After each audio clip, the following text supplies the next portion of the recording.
अमेरिकी भाइयों और बहनों, आपने जिस स्नेह के साथ मेरा स्वागत किया है उससे मेरा दिल भर आया है।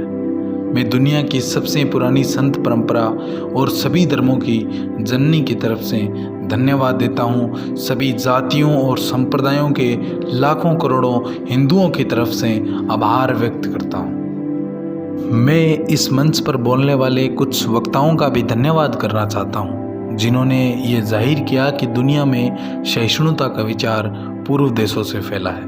मुझे गर्व है कि मैं उस धर्म से हूँ जिसने दुनिया को सहिष्णुता और सार्वभौमिक स्वीकृति का पाठ पढ़ाया है। हम सिर्फ सार्वभौमिक सहिष्णुता पर विश्वास ही नहीं करते, बल्कि हम सभी धर्मों को सच के रूप में स्वीकार करते हैं। मुझे गर्व है कि मैं उस देश से हूँ जिसने सभी धर्मों और सभी देशों के सताए हुए लोगों को अपने यहाँ शरण दी।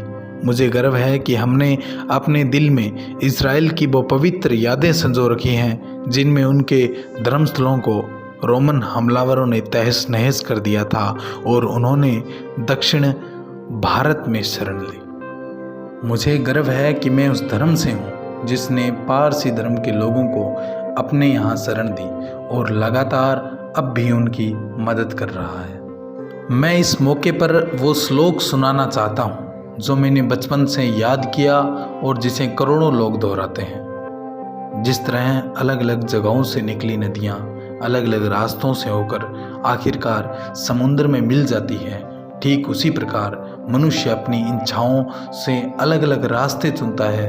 ये रास्ते देखने में भले ही अलग अलग हो, लेकिन ये सब ईश्वर तक ही जाते हैं।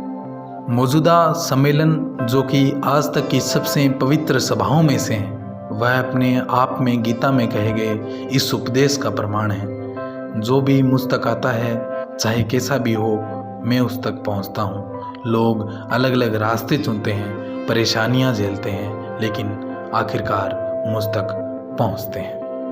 सांप्रदायिकता, कट्टरता और इसके भयानक वंशजों के धार्मिक हट ने लंबे समय से इस खूबसूरत धरती को जकड़ रखा है। उन्होंने इस धरती को हिंसा से भर दिया है और कितनी ही बार धरती खून से लाल हो चुकी है।